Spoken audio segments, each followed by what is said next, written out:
Lesson 1. Family. Let's begin our study of collocations by learning some common expressions about the family.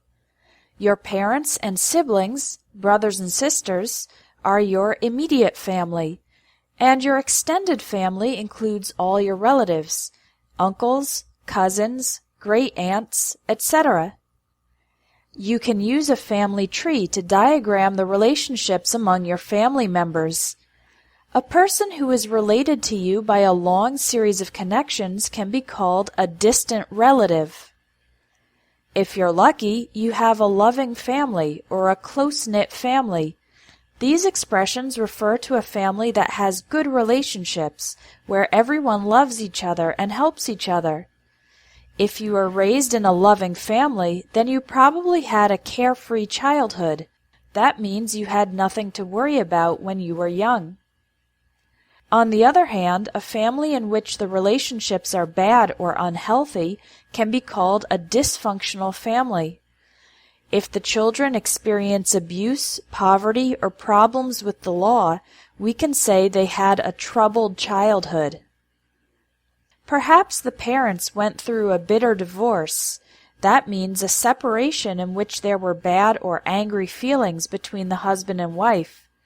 It's also possible to have a messy divorce, with a prolonged legal battle involving lots of conflicts about the separation of the former couple's assets, money, and possessions.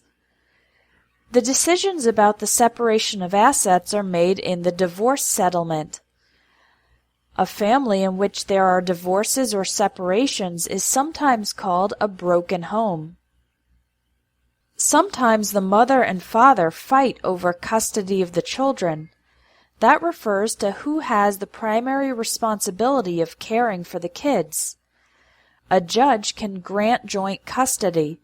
That means the ex-husband and ex-wife share the responsibility, or sole custody to only one parent. For example, a judge might award sole custody to the mother, and the father has to pay child support, regular payments to help with expenses for the kids.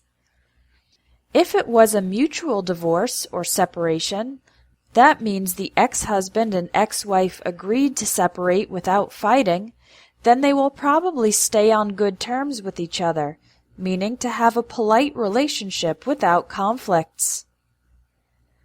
If a woman gets pregnant without being married or in a relationship, then she will become a single mother.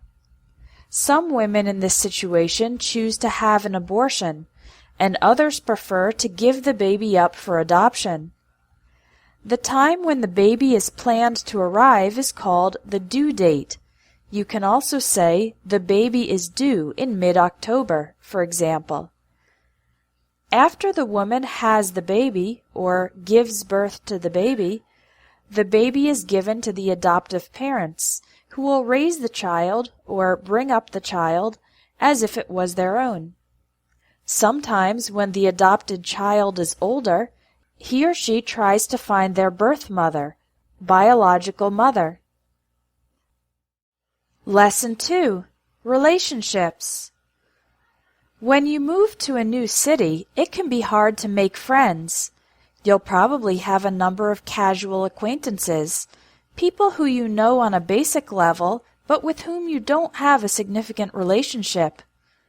Over time, some of these may become good friends or close friends. These collocations refer to friends with whom you have an especially strong relationship. Do you believe in love at first sight? That's when two people meet each other and immediately fall in love, perhaps because they have strong chemistry. This expression describes strong compatibility or connection between two possible romantic partners. Some people believe that their significant other, their boyfriend, girlfriend, husband, or wife, is their soulmate. This is a poetic expression that means that two people are destined to be together. It's possible for one person to have feelings for another person. This expression is an indirect way to describe romantic feelings. But if the other person doesn't feel the same way, then the feeling is not mutual. The other person might say, "He's just not my type," or "She's just not my type," meaning that they are interested in people of a different type of personality or appearance. There's nothing sadder than unrequited love, love that is not returned. Some people marry their childhood sweetheart, or high school or college sweetheart. This expression refers to a boyfriend or girlfriend from your childhood, teenage, or college years.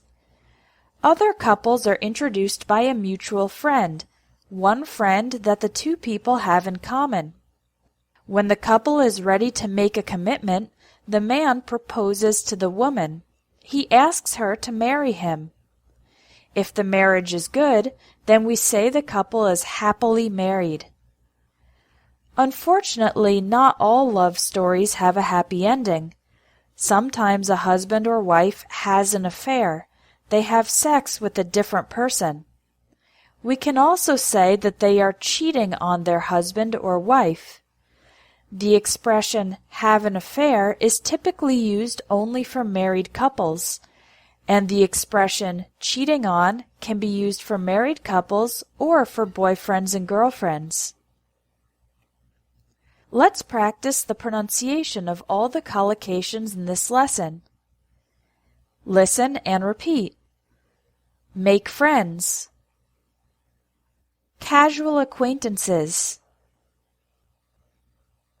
Good friends. Close friends. Love at first sight. Fall in love. Strong chemistry.